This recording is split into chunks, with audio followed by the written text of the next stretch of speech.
Napakahalaga ng Scarborough Shoal dahil ito ang nagsisilbing breeding ground ng maraming species ng isda at iba pang lamang dagat.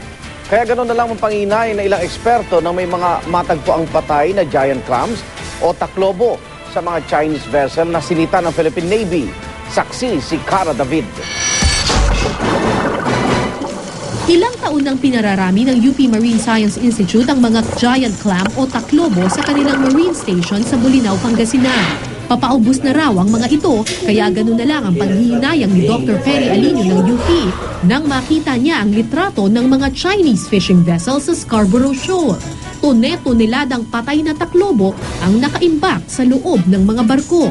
Ang tawag dito ay giant clam or taklobo. Endangered na ang mga ito, kaya nga pinaparami sila sa Bolinao ng UP Marine Science Institute. Yung mga ganitong klase ng taklobo, marami raw na matatagpuan ito sa Scarborough Shoal.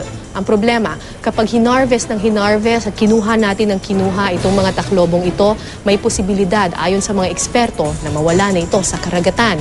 Dahil alam nyo ba, yung ganitong klaseng taklobo, para lumaki ito ng ganito kalaki, kailangan mong magbilang ng 30 taon.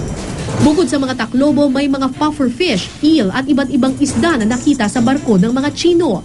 Meron ding maliliit na pating. Importante raw ang Scarborough Shoal ayon sa mga marine biologists. Bukod sa tinatayang may 6,000 tonelada o 6 na milyong kilo ng isda dito, breeding ground o dito raw nagpaparami ang maraming species, hindi lang ng isda kundi iba pang lamang dagat. Kaya kapag di raw pinigilan ng pagsasamantala sa mayamang coral reef na ito, posibleng maapektuhan pati ang supply ng isda sa mga karatig na isla tulad ng Zambales.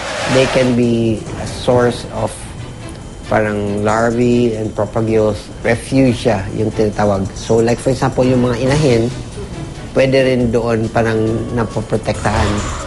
Sa pahayag ng Chinese Embassy kahapon, sinabi nitong tumigil daw ang mga Chinese fishing vessels sa Scarborough Shoal na tinatawag nilang Huangyan Island dahil masama ang panahon. Walang nabanggit tungkol sa mga nakitang giant clams, corals at mga pating sa mga barko. Pero ayon kay Dr. Alinio, ang mga taklobo na nakita sa barko ay kadalasan sa Scarborough Shoal lamang matatagpuan. Wala raw malapit na coral reef na may ganong klase ng species. Ako po si Cara David, ang inyong saksi.